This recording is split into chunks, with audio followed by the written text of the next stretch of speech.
26,000 চাকরি বাতিল হওয়ার পর এবার পথে নেমে প্রতিবাদের ডাক দিল বিজেপি। আগামী 7ই এপ্রিল কালীঘাট চলোর ডাক দিয়েছে বিজেপির যুব মোর্চা।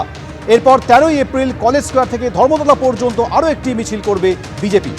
গতকাল সুপ্রিম কোর্টের নির্দেশে প্রায় 26,000 চাকরি বাতিল হয়েছে। তার প্রতিবাদে সরাসরি এবার পথে নেমে প্রতিবাদের ডাক দিয়েছে বিজেপি নেতৃত্ব।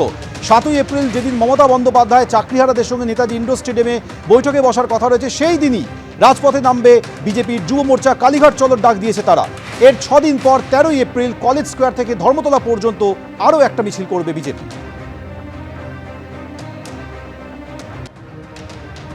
প্রায় 26,000 চাকরি বাতিলের পরেও দায় নিতে নারাজ কিন্তু এসএসসি। প্রয়োজনীয় তথ্য দিয়েছে কিন্তু সন্তুষ্ট করতে পারেনি, জানালেন এসএসসি চেয়ারম্যান সিদ্ধার্থ মজুমদার। একটা নিয়োগ প্রক্রিয়া মানে আমি একটা সেক্টর, তার পরীক্ষার্থীর সংখ্যা কত তার উপর নির্ভর করে।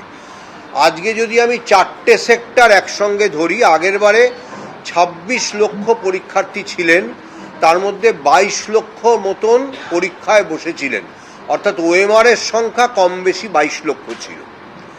আজকে আলাদা আলাদা করে যদি সেক্টর ধরি, 9, 10 এবং 11, 12 শিক্ষকের যে ক্ষেত্রটা, তাতে 3 লাখের মতন ছিল। আর যদি 3 লাখের একটু হয়তো সামান্য কম। আর যদি আমি গ্রুপ সি গ্রুপ ডি দেখি, সেটা 18 লাখের বেশি ছিল, যে কারণে বললাম 22 লাখের মতন। 3 আর 18 21 হয়, আর কিছু হাজার হাজার করে সব জায়গায় হয়তো আছে, সেজন্য ওটা 22 লাখের কাছাকাছি। তা 11, ওই যে বললাম 11, 12, 9 লাখ মিলে 2,90,000 পরীক্ষা দিয়েছিলেন। হ্যাঁ, এবং আবেদন অবশ্যই তার থেকে বেশি করেছিলেন, দুটো মিলে। 9, 10-এ 1,41,000, 11, 12-এ 1,50,000। আর গ্রুপ সি গ্রুপ ডিতে 18 লাখের থেকে কিছুটা বেশি, হাজারগুলি আমার মনে নেই, হাজারের সংখ্যাটাই বলতে পারলাম না। তা সব মিলে 22 লক্ষর কাছাকাছি। তা 22 লক্ষের একসঙ্গে নিয়োগ প্রক্রিয়া চালাতে যা সময় লাগে, স্বাভাবিক সেটা বহুগুণ যদি আমি শুধু 1.5 লাখ, শুধু 3 লাখের নিয়োগ প্রক্রিয়া চালাই।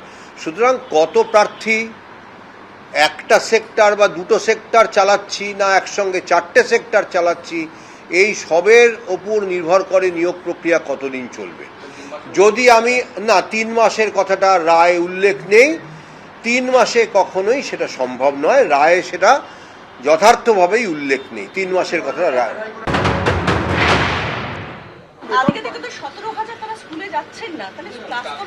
আমার মনে হচ্ছে যে এটা এই তথ্য ঠিক নয়। বিশেষত গতকাল মুখ্যমন্ত্রী যে বার্তা দিয়েছেন, সে বার্তায় পরিষ্কার করে তাদের কি করণীয় বা কি করণীয় নয় সেটা তিনি কালকে তাদের বলে দিয়েছেন। আর আপনারা যে এটা বলছেন, আমাদের কাছে এরকম কোনো তথ্য নেই যে তারা যাচ্ছেন না। আমি তো এরকম কথা বলতে পারি না।